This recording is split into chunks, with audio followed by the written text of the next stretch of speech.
Well, I grew up in Guatemala.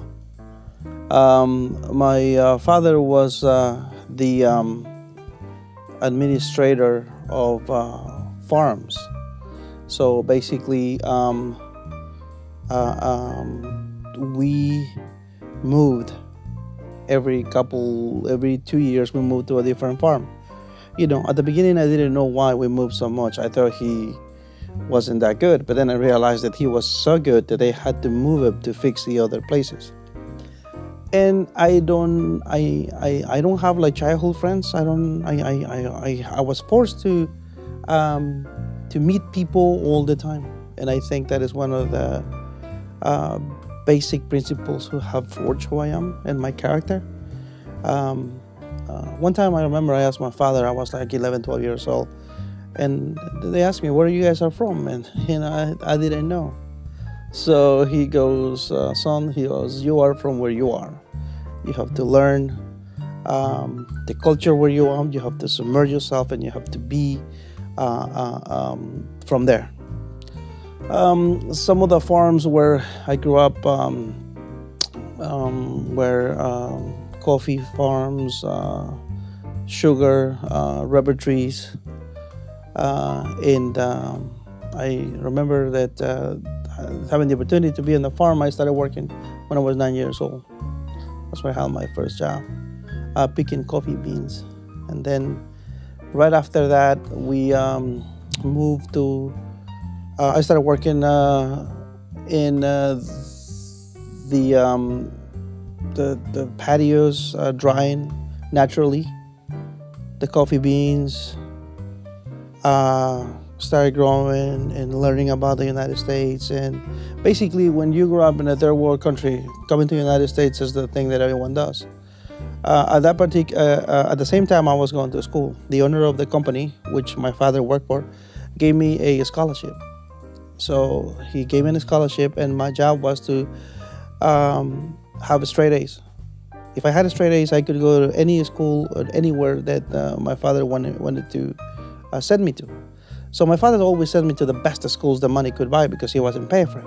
But the problem with that is it created a resentment on me because I started experiencing the segregation and a difference between like someone who has a lot of money, which were everyone who was in this school, and someone who came from the jungle. And I used to walk into like for about an hour to get to the bus who took me to the school, and that was also hard for me at the beginning because I didn't understood why they were so different with me, but that was just it's part of the country, back in Central America or south of the border, we don't have a segregation within color. That doesn't exist until they came into the United States. The segregation is between like classes, rich and poor, educated and uneducated.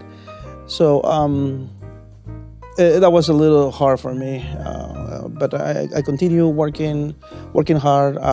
Got into a computer program because it was very new. You guys had like Windows 1998. I was still using 3.11. So went back. I started working and studying. I had the opportunity to work in this lab, computer lab, and I asked him to give me a chance to be a janitor, and I wasn't gonna charge him for anything. I was just gonna clean the labs, computer labs, because the computer labs are a lab over there. And then I started working and learning how to use and fix computers and stuff like that. And then back in 1998, I left my house when I was 15 years old. Went to Mexico, live by myself. Came back. My mother went to go get me. And then 1998, I had the opportunity to come into the United States. My aunt gave me the chance to bring my cousin over and travel with her through Mexico and into the United States. Came into the United States the 21st of November 1998. Got into the country, and I remember the first thing, as soon as I crossed over into the United States, I saw a bottle of Coca-Cola, and then I saw the label in English, and I realized this is America. I made it. We're here. Came into Marydale, Maryland. Lived there with my aunt. There were about 32 people living in a house, a split home. Everyone had like 5-6 people in each room. I got my first job as a busboy in Washington, Virginia.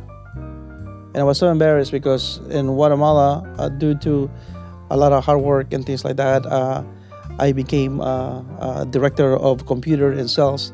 And then 3 weeks later, I was a busboy in the restaurant. I felt so ashamed, and I thought people were going to recognize me.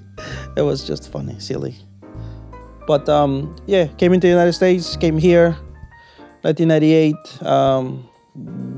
Got myself into a program for pregnant ladies who got financial aid. I wanted to learn the language. That's one of the things that really made me realize that in order to be someone, and I remember my father's guidance and say, like, you are from where you are and you have to embrace the culture. So I immediately realized that in order for me to be someone in this country, I needed to learn the language. It was rough at the beginning because I had to work. I work in Hirsch Industries, and I started working there as a temp agent from 4 o'clock in the afternoon to 4 a.m. in the morning.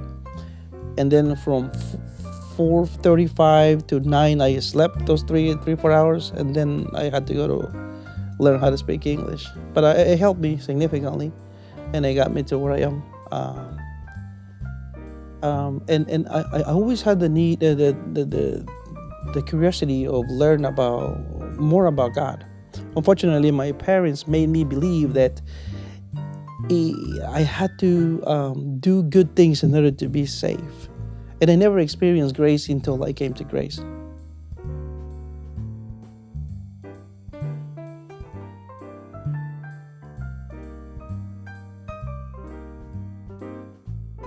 I am a member of a diversity and inclusion committee for the state of Delaware.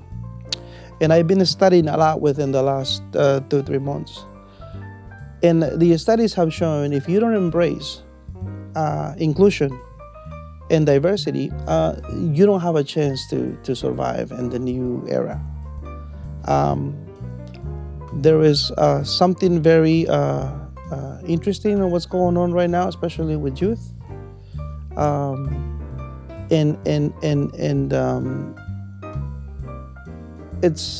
think it's important.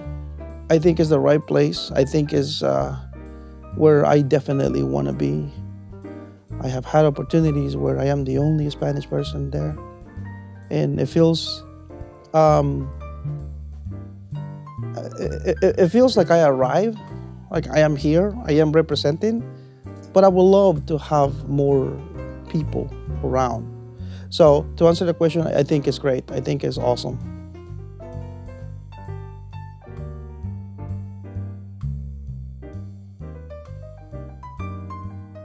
We have to think about one particular principle when it comes down to segregation within the church, and that is the language. You cannot be inclusive in a church where you don't understand what are you saying. Sometimes when we sing the hymns from our book, I literally go with the whole paragraph. I don't understand one word what we're singing because the thous, that like a bunch of English which I am not familiar with. So that is something which is a little hindering sometimes. So I understand why a segregation within the language is different. Okay, now we are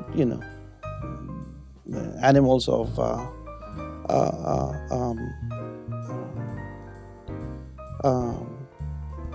repeatedness. The word is escaping to me, But we want to do exactly what we want to do, which whoever we want to do it, people we will like, you know. Uh, but I think it's sad. It's really sad. I don't like the only churches that I give a break on, or I try to understand why they are, is because of the language. But anyone else should be. We should be inclusive. I mean, it's not good. Now, on the other side, churches like ours, I think it's awesome. I think nothing speaks more to, especially resolving problems, because the different backgrounds.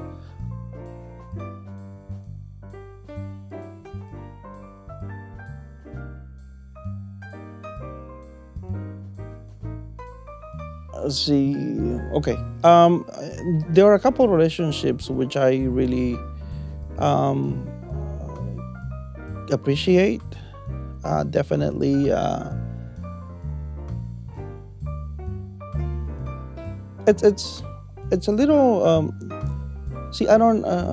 To me, it's kind of hard to see the difference within races, or So to me, everyone is sort of the same.